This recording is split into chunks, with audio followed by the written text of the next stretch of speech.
সন্ধ্যার মধ্যে ৬০ কিলোমিটার বেগে ঝড়ের আভাস। সন্ধ্যার মধ্যে ঢাকাসহ দেশের ১৩ অঞ্চলে বজ্রসহ ঝড় হতে পারে বলে জানিয়েছে বাংলাদেশ আবহাওয়া অধিদপ্তর। এসব অঞ্চলে ঘন্টায় সর্বোচ্চ ৬০ কিলোমিটার বেগে ঝড় হতে পারে বলেও জানিয়েছে সংস্থাটি।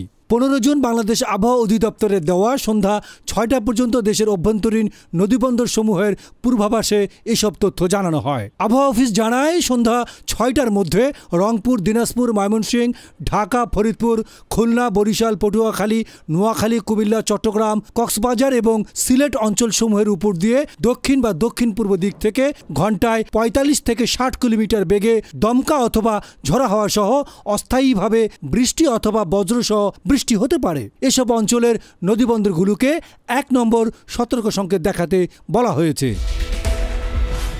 ডেস্ক রিপোর্ট, গণমানুষের আওয়াজ।